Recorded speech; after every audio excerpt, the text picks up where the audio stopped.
Pak Gun, mengapa ketika Krismon 98 dan Krismon setelahnya, sektor UKM justru jadi penyelamat ekonomi nasional? Tetap eksis ketika usaha besar kolaps, apa karena sistem moneternya tidak terhubung? Ya, saya baca komen-komen dulu ya, nanti kita bahas sekaligus.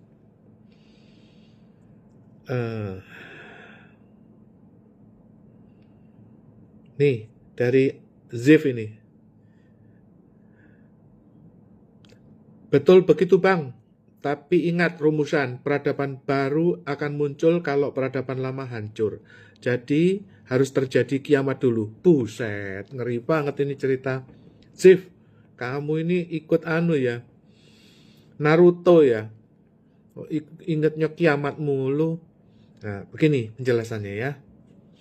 Di berita terakhir itu juga ada berita mengenai Megawati itu khawatir akan dipanggil oleh KPK setelah Hasto dipanggil. Jadi ya, ini kan lagi gonjang-ganjing ini. Jadi begini loh. Ini juga kaitannya dengan Pak Prabowo, itu kan segera dilantik ya. Nah, tetapi utang yang jatuh tempo itu sampai mencekik leher gitu loh. Utang kita itu yang segera jatuh tempo itu sekitar 3.700 triliun. Nah gitu loh, jadi itu gimana, apa mau diperpanjang, apa mau gimana, apa mau dilunasi, kan kita bingung ya gitu loh. Nah beginilah, kira-kira itu begini ya. Indonesia ini adalah sebuah benua, ya benua, dulu disebut Dutch Empire, Kekaisaran Belanda. Itu karena apa? Ada 400 kerajaan. 400 kerajaan. Kalau di Eropa itu nggak sampai 30 kerajaannya. Di Indonesia itu 400. Karena apa? Pulau Tut gitu satu raja. Pulau Tut satu raja.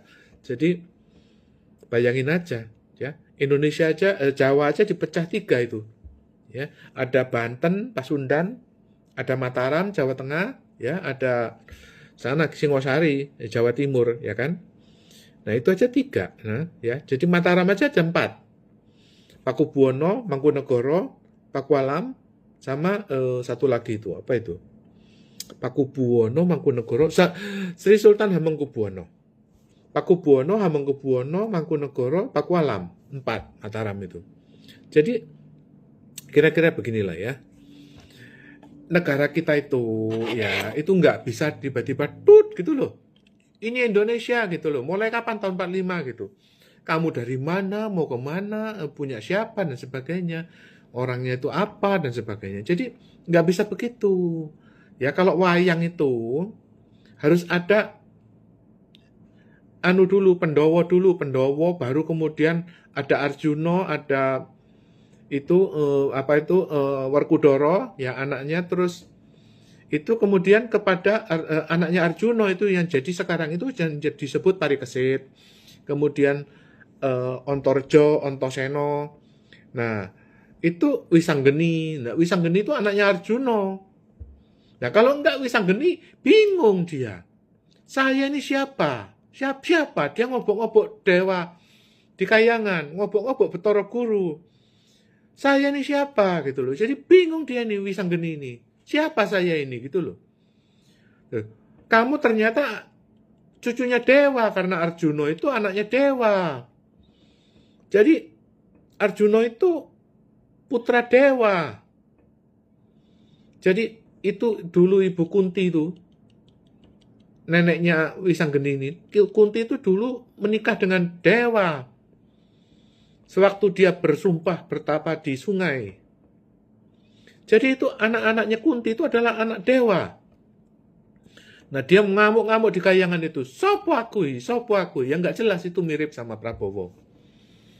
Nggak bisa begitu Pak. Nggak bisa begitu. Kamu nggak bisa ngomong, saya lahir tahun 45 gitu. Jebret gitu. Terus ini negara opo gitu loh. Nggak bisa begitu.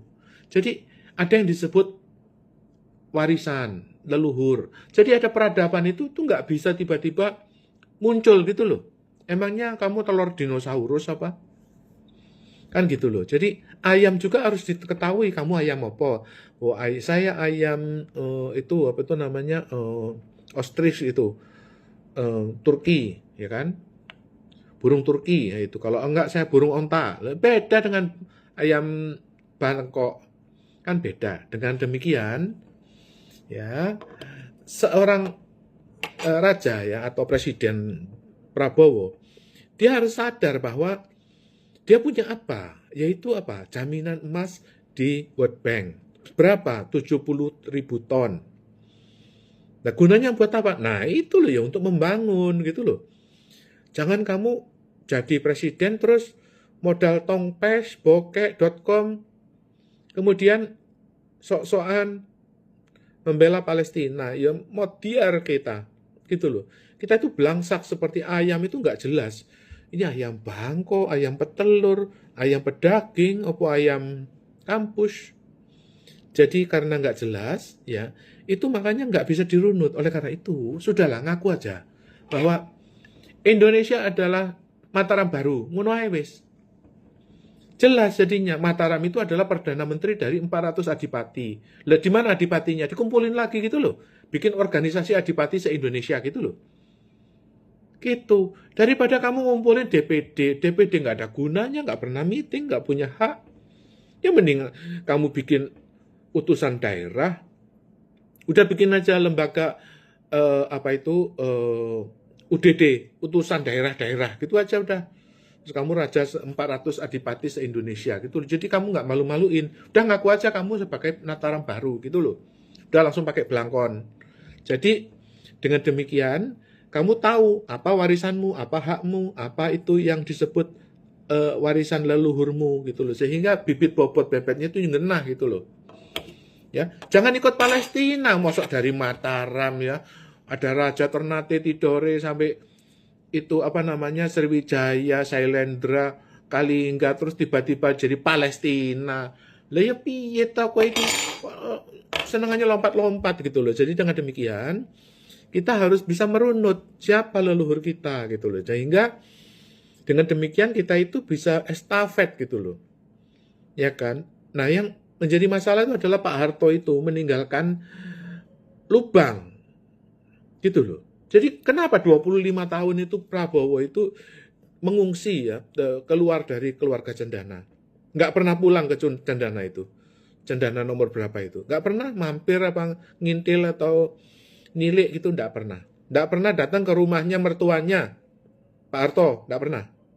Ya, selama 25 tahun. Apakah sekarang jadi presiden dia mau berkunjung? Kan belum tentu. Nah, kalau berkunjung bawa apa? Kamu bawa apa? Apakah bisa nggak menghilangkan? Mengembalikan marwahnya Soeharto yang hilang?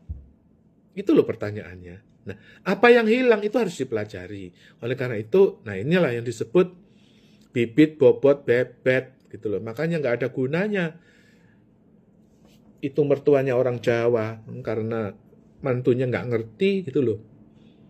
Ya, makanya aduh susah ngomongnya. Jadi Indonesia ini bukan negara bongkrek ya, bukan. Kita bukan negara tempe, bukan. Indonesia itu negara kekaisaran terbesar di dunia, VOC, Hindia Belanda. Itu perusahaan dagang terbesar di dunia. Makanya kekayaan Mataram itu dijadikan World Bank. Itu udah faktanya, sudahlah. Kalau nggak percaya sini tak kasih tahu apa itu namanya hak-haknya gitu loh. Mungkin